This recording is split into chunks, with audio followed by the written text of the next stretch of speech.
Assalamualaikum warahmatullahi wabarakatuh. Sampurasun, wilujeng siang sadayana, tetepang deui sareng simkuring dina pangajaran bahasa Sunda.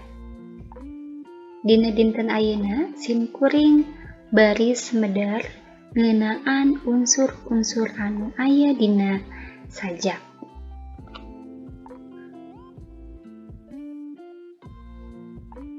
Minggon kamari hidup sadaya parantos diajar ngeunaan mikawanoh sajak. Dina dinten ayeuna hidup sadaya masih medar ngeunaan sajak. Sapertos anu parantos kauninga dina lawungan minggon kamari, sajak teh nyaeta salah sahiji karya sastra Sunda anu direka dina wangun basa ugeran nyaeta kalebet puisi anyar tatar Sunda. Sanajan ditulis dina wangun ugeran, sajak teu pati kauger ku patokan-patokan jumlah emang, saban padalisan jeung jumlah padalisan dina saban pada saperti dina pupuh atawa sisindiran anu kaasup kana puisi heubeul.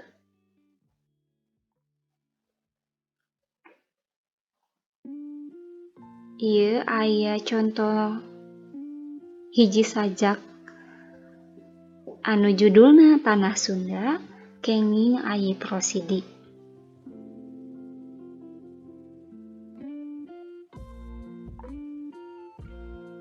Wanguna sapertos kieu.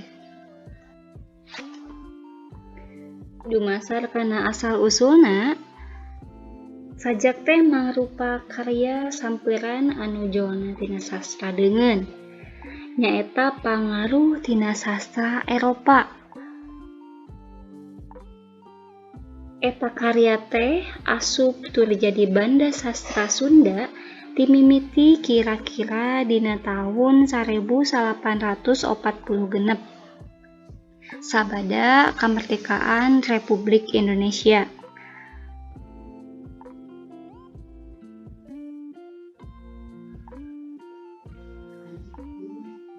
Pangarang Sunda anu naratos gelarna sajak nyaeta Kiswes.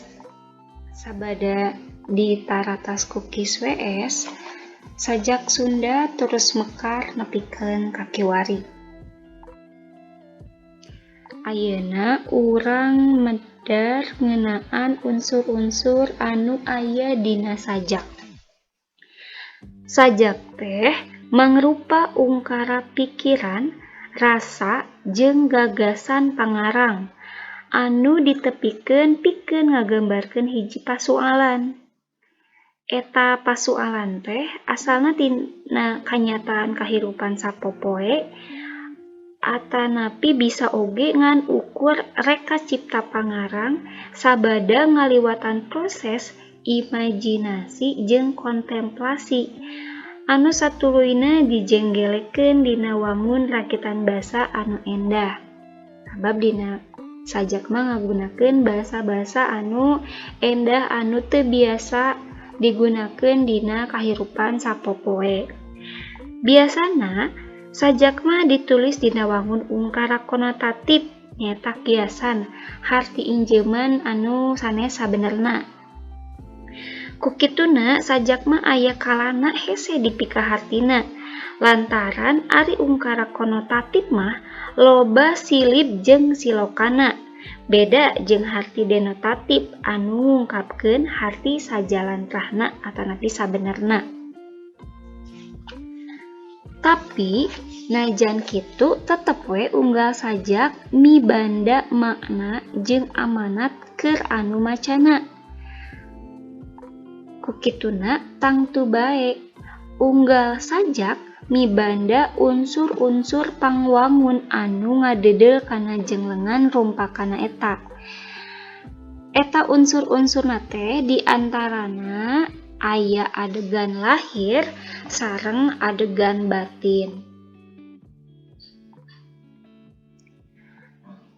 Nu dimaksud adegan lahir teh nyaeta unsur fisik sajak disawang tina wanguna atanapi bentukna. Nu kaasup kana adegan lahir sajak diantarana nu kahiji wangun sajak, anu kadua pilihan kecap, anu katilu citraan, anu kaopat gaya basa, sareng anu pamungkas purwakanti. Nu kumaha ari wangun sajak teh? Wangun sajak ditulisna beda-beda. Upamana wae aya anu sapada ngan sabait.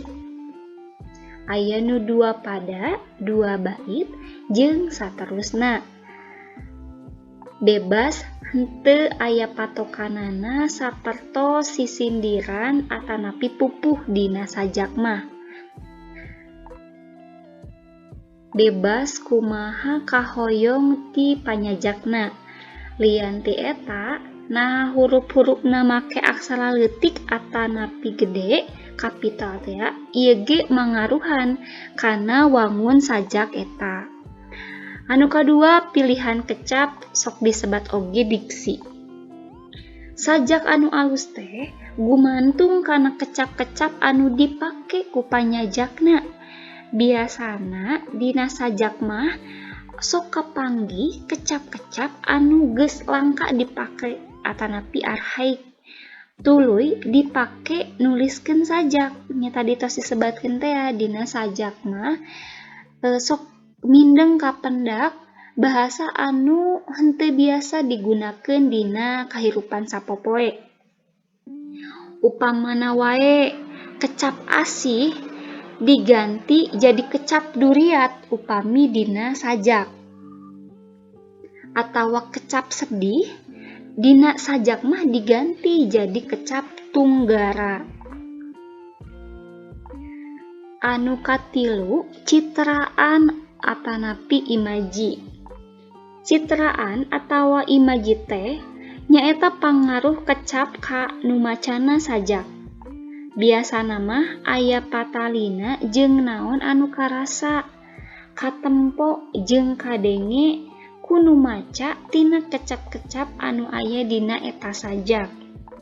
Citraan dina sajak sifatna bisa citraan suara auditif, citraan panempo atanapi visual, jeung citraan pangragap taktil. Sajak anu alus nyaeta tayalian sajak anu bisa ngabalukarkeun anu macana teh milu ngarasakeun kana naon anu ditepikeun dina eta sajak. Upamana sedih janten ngiring sedih, upamana bunga janten ngiring bunga. Jadi tiasa ngengingkeun rasa dina naon anu parantos dibaca ku nu maca sajak eta. Anu kaopat gaya basa figuratif. Gaya basa dina sajak bisa ngabalukarkeun ayana harti konotatif nyaeta injeuman. Harti anu teu sabenerna.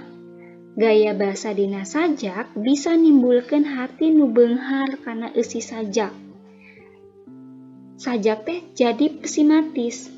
Hartina bisa mibanda harti anu mundel, jero tur loba. Kumaha anu macana penanggapanana. Dina basa Sunda aya sawatara gaya basa upamana wae aya basa mijalma anu sok disebat oge pami dina basa Indonesia mah personifikasi. Gaya basa metafor, metafora, babandingan. Aya oge gaya basa ngasor sok disebat oge litotes. Aya gaya basa rarahulan sok disebat oge hiperbola jeung sanes-sanesna deui gaya basa. Gaya basa mijalma minangka gaya basa anu nyebutkeun barang anu henteu nyawaan atawa sasatoan Nu diumpamakeun boga pola cara jalma kayaning boga rasa sedih, susah, bungah, ambek jeung sajabana. Contona wae pucuk janur ting ngarulang ngagupayan. Tapi raku teh teuing pucuk janur tiasa ngagupayan nya. Janten pasifatan anu sok dilakukeun ku jalmi ieu dilakukeun ku barang. Tapi aya oge contona tina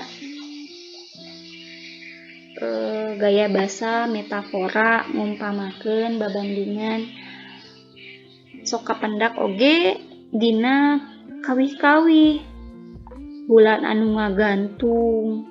Piraku teh teuing bulan ngagantung pan oge tinggal sapasi piraku bulan tinggal sapasi siga tuangeun wae eta kalebetna kana gaya basa. Lajeng anu pamungkas dina adegan lahir teh di dieu aya Purwakanti. Nu kumaha ari Purwakanti? Purwakanti teh minangka padeuketna sora kecap boh dina awal, di tengah atawa di tungtung ungkara kalimah. Nilik kana perenahna, Purwakanti teh bisa ngarendeng dina sakalimah atanapi sapadalisan, dina sajak mah bisa oge ngaruntuy dina antar padalisan kahandap. Kulantaran kitu, Purwakanti teh aya anu ngajajar sok disebatna Purwakanti rantayan, anu ngaruntuy sok disebat Purwakanti runtuyan atawa gabungan boh rantayan boh runtuyan. Jadi dina hiji pada teh aya runtuyana, aya rantayana dina hiji sajak. Ayeuna mangga titenan sempalan sajak tanah Sunda kenging ai prosidi ieu. Hejo pagunungan, paul lautan, taya kamarasan ngan katugenahan. Hejo pagunungan, paul lautan, taya katengtreman ngan ancaman. Kembang beureum buah biru, kembang wera, kembang jayanti. Tanah tempat kuring sideku, ngurugan mun kuring tepi kapati. Sajak nu nembe aya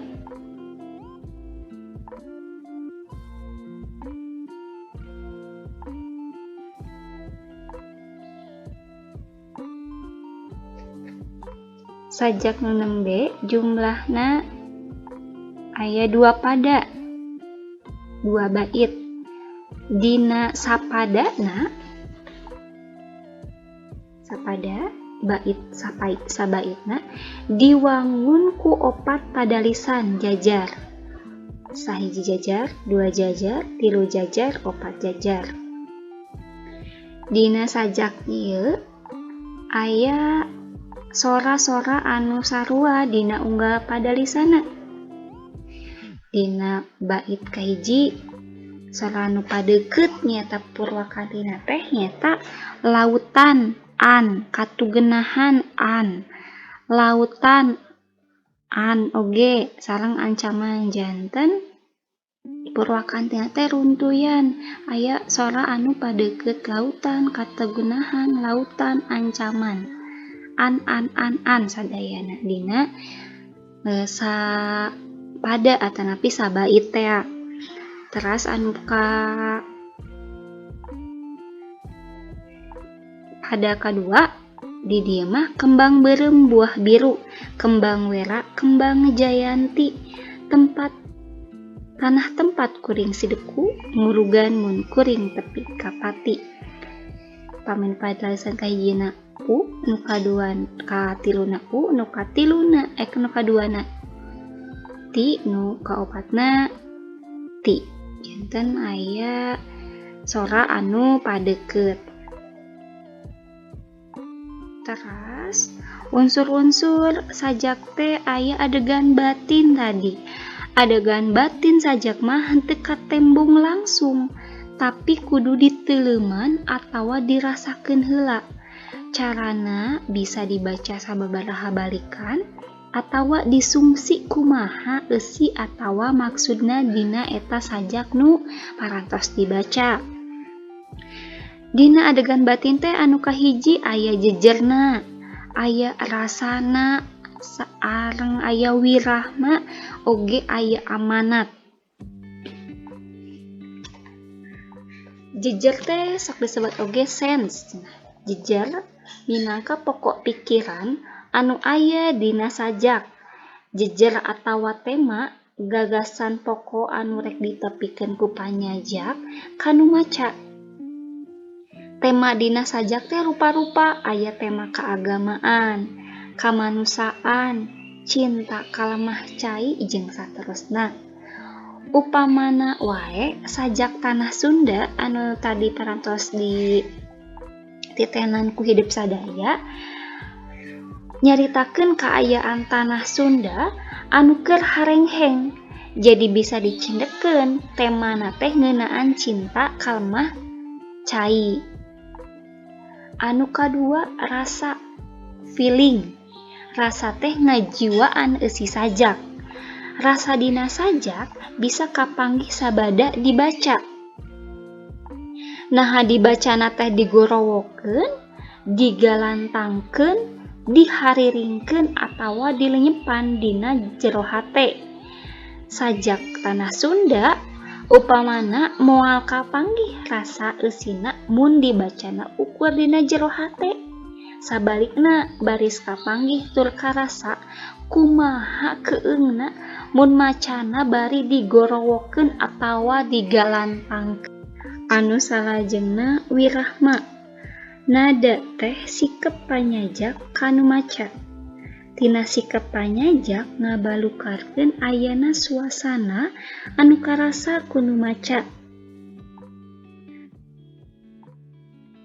Dumasar sajak tanah Sunda tadi katangan sikep panyajak anu hayang ngabejaan kanu macana yen najan tanah Sunda endah tapi tetap henteu tentrem tur loba ancaman. Tina sikap eta urang salaku anu maca bisa ngarasa kumaha keungna jeung manghanjalkeun kukayaan sapertos kitu anu aya dina eta sajak tanah Sunda. Nyaeta nyaritakeun ngeunaan tanah Sunda dina zaman kapungkur. Anu pamungkas di dieu aya amanat. Amanat teh minangka pesen panyajak anu karasa ku nu maca sajak. Hiji karya sapertos sajak tangtos aya amanat anu hoyong didugikeun ka nu macana. Tapi najan kitu, amanat dina hiji sajak ditangtukeunana teh gumantung ku nu maca sewang-sewangan. Hartina urang dibere kabebasan pikeun nangtukeun amanat tina hiji sajak. Janten tiasa wae antara hiji jalmi sareng hiji jalmi sanesna ngagaduhan atanapi kenging pesen anu dina hiji sajak teh bebentenan kumaha naon anu dirasakeun ku sewang-sewangan. Rupina mung sakitu nu tiasa dipedar dina dinten ayeuna ku sim kuring. Hatur nuhun kana perhatosanana ti hidup sadaya. Mugia ieu materi tiasa ngadedel pangaweruh hidup sadaya dina pangajaran sajak. Wabillahi taufik wal hidayah. Wassalamualaikum warahmatullahi wabarakatuh.